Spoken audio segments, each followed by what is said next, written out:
नमस्ते दोस्तों, कहानी अच्छी लगे तो मेरे चैनल को लाइक सब्सक्राइब करना ना भूलें। पति पत्नी काफ़ी दिनों के बाद आज एक साथ बैठकर चाय पी रहे थे, क्योंकि आज उनकी शादी की 25वीं सालगिरह थी। पहले की तरह वह अब साथ में समय बिताते नहीं थे, ज़्यादा साथ में एक दूसरे के पास बैठते नहीं थे। पता नहीं किन कारणों से उन दोनों के बीच की दूरी बढ़ती ही जा रही थी। चाय पीते पीते पत्नी चुप्पी तोड़ते हुए कहा, मुझे आपसे बहुत कुछ कहना है, आपको बहुत कुछ बताना है, लेकिन अब हमारे पास एक दूसरे के लिए समय ही नहीं है। मैंने इस बारे में बहुत सोचा है, पर मैंने इस सिचुएशन से निपटने का एक उपाय निकाला है। अगर आप राजी हो तो बताती हूँ। पति ने सिर हिलाकर हामी भरी। पत्नी ने टेबल की ड्रॉर से 2 डायरी निकाली और बोली, मैं यह 2 डायरी लेकर आई हूँ, एक आपके लिए और एक मेरे लिए।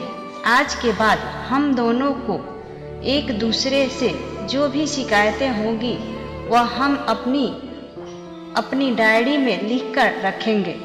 1 साल के बाद जब हमारी 26वीं एनिवर्सरी आएगी तब हम उसे खोलकर पढ़ेंगे।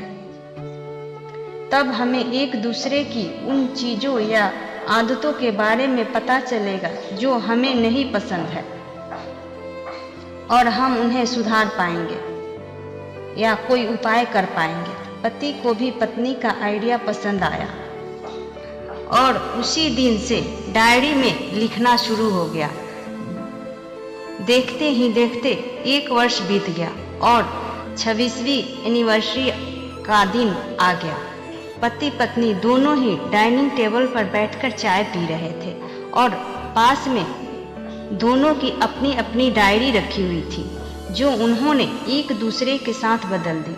चाय खत्म करके पहले पति ने पत्नी की डायरी पढ़ना शुरू किया। उस डायरी में काफ़ी सारी शिकायतें थी, जैसे कि आज होटल में ले जाने का वादा किया था, लेकिन फिर भी नहीं लेकर गए। आज मेरे मायके से मेहमान आने वाले थे, उनके साथ पति ने अच्छे से बात नहीं की। कितने महीनों के बाद मेरे लिए साड़ी लाए, लेकिन पुराने डिजाइन की। आज मेरे सीरियल देखने का समय, पति ने चैनल बदल कर न्यूज़ चला दी। आज गीला तौलिया सोफे पे छोड़ दिया। ऐसी कई सारी शिकायतें थी। डायरी पढ़ते पढ़ते पति की आंखों से आंसू आ गए। पति को काफ़ी अफसोस हुआ।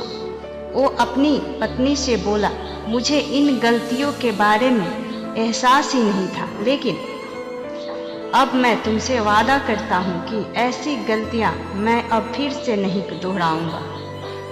अब पत्नी ने पति की डायरी खोली। पत्नी ने डायरी के कई सारे पन्ने पलटे, लेकिन वह पूरी तरह से खाली थी। पर भी एक शब्द भी नहीं लिखा था। पत्नी बोली, आपने तो डायरी में कुछ लिखा ही नहीं है। पति बोला, आखिरी पन्ना देखो, मैंने उसी पर लिखा था, तुमने मेरे लिए और मेरे परिवार के लिए इतने सालों में जो त्याग किया है और हम सबको जितना प्यार दिया है, उसके आगे मैं तुम्हारे खिलाफ इस डायरी में कुछ भी नहीं लिख सकता, और इससे भी जरूरी, मुझे कभी तुम में कोई भी कमी देखने की इच्छा ही नहीं।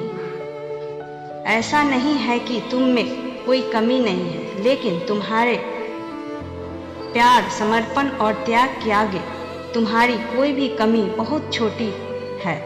मेरी अनगिनत गलतियों को नज़रअंदाज करके तुमने इस कठिन जीवन में मेरे साए की तरह साथ दिया है और हमेशा मेरे साथ खड़ी रही। तुम ही बताओ, कोई भी अपने ही साए से दोष निकाले तो कैसे निकाले।